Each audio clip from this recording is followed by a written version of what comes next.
సన్నిధానములో సంపూర్ణ సంతోషం, నిన్నారాధించుకునే విలువైన అవకాశం.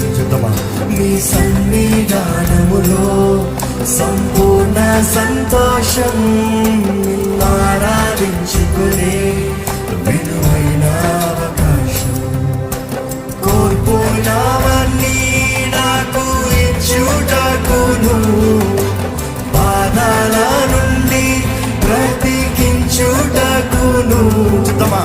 కోల్పోయినవన్నీ నువ్వు ఇస్తావయ్యా, తిరిగి ఇస్తావయ్యా, నమ్ముతున్నానయ్యా.